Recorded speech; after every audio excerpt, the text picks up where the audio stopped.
Hello, South Poria. I'm doing another Transformer review. As the sign on the screen currently says. This time, I'm going to be reviewing Classics Grimlock, requested by Jack123456797, and I really want to apologize to Jack123456797. The stop motion for this review is not going to come out looking well, and I feel really bad that I am going to produce this crummy of a review. So Jack123456797, after I do my Voyager class movie prime review, which will be right after this, I'm open. So you go ahead and request another one to make up for the suckiness of this one. I'm sorry.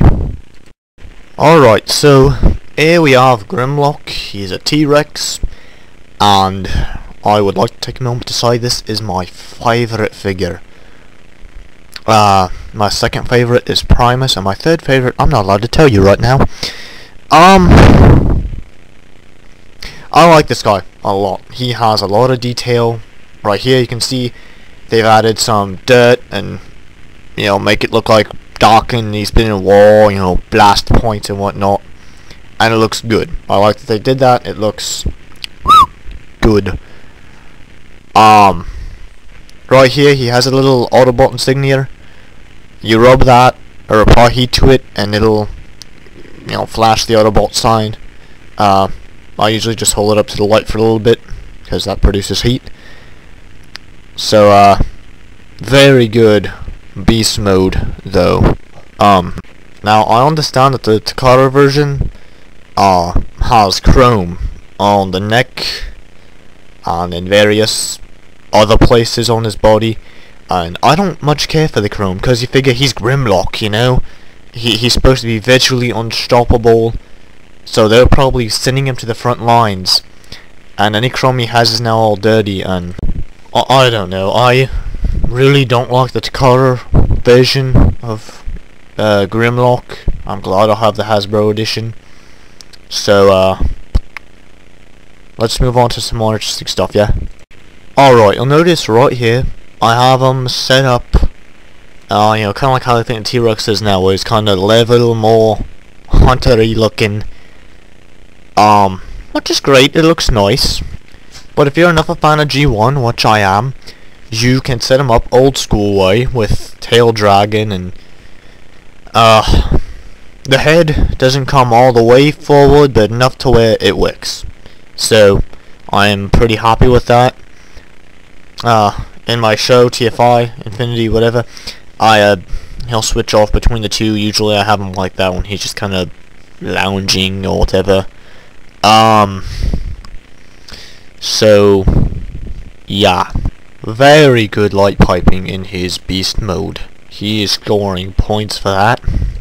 Moving on to leg articulation, his leg at the hip can pivot a full circle. I don't know why I didn't stop motion all of that, but again, I'm an idiot. This didn't turn out well. I'm sorry, really I am. You get a good range of motion right here in his knee. You get ankle articulation, and he pivots out at the hip. So he's got quite a bit of, you know, good leg articulation. I like that a lot. It adds to it a lot. In his tail, he has not one, not two, but 4 points of articulation, which is beautiful. That helps a lot. That helps a great lot. He will score ridiculously high for that one. Alright, he has arm articulation in beast mode. He can look up and he can look down. So that does help his score out quite a bit. He will score high for beast mode. Okay, all things considered for beast mode, I'm gonna go ahead and give him a 5 out of 5. I wish they had head articulation, but because the head becomes the feet, they really couldn't do that. So 5 out of 5. And I'm really sorry, this transformation could be better, but I'm gonna get to why that was so difficult to do in a moment. But again, Jack, I'm really sorry. So, moving on though, I'm not gonna talk about arm articulation, because everything I just said for the legs, minus the heel, is his arms. So, Merry Christmas to y'all, yeah? Moving on to really cool stuff though. He came with some really neat weapons. His tail transforms into a really neat looking whip. And I like the whip. He has 4 points of articulation in the whip. Yes! In addition to that, he has a blaster with a firing missile. Yay! So, the blaster also has... you can't see it from that picture. But it has a sword on the bottom. So it's like a... oh boy, what's that called? I'll think of the word later. But, I mean, you know, the G1 Dinobots, they all came with swords and a blaster. So they just combined the two for that and then gave him a whip. So, kinda neat, but, So, moving on though. This figure does have waist articulation, and that's about as far as you can get his knee to move. You know, the top part of his leg to move, I guess, what's the word, calf, whatever, I don't know. I'm not smart with the body. You can get his leg to move about that far forward and bend his knee about that much. You can move it back, but the heel doesn't really conform, sorry, to where you can have it where he's like running forward. So I mean, that's as far as the heel goes. So I'm sorry about that. Oh wait, it's not my fault. Good bit of detail on the inside of the leg though. They didn't just leave the neck hollow, which would be typical. They gave it a very human-looking leg there. Looks very muscular, you know. Looks human. I like that a lot. He is getting a lot of points for that one. Also, he is the only Transformer I know of to have light piping in the eyes. So, alright, now, you'll notice here that it looks like you can see his spark. It looks like his spark is exposed. And I like that they did that, because, you know, in G1, the storyline was Grimlock, Wheeljack made the Dinobots, and so it's kind of like Frankenbot, kind of. You know, Frankenstein, in more than one adaptation that I've seen, his heart was visible. You know, he would walk around, people, you know, you could see his heart beating, and it was, but, you know, and despite being a robot, Grimlock is kind of like Frankenstein in the sense that he's not a natural robot. He was made by the other robots, not by Primus, Alpha Trion, whatever storyline you want to base this off of, the All-Spark. I pick one, don't give a crap. The point is, he was not made by said person.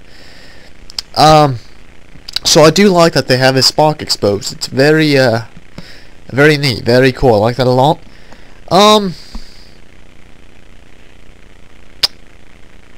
His light piping in robot mode, it works, but not as good as some other figures.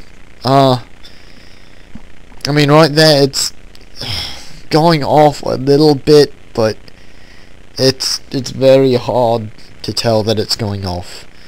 So, and that reminds me, why was the stop motion so ridiculously hard? His hip joints in robot mode are ridiculously loose, and unlike the wheel problem with Movie Prime, I can say that this is a problem that every Grimlock has, because I was talking with, I think it was Robot Stop Motion 1, and his Grimlock has the exact same problem.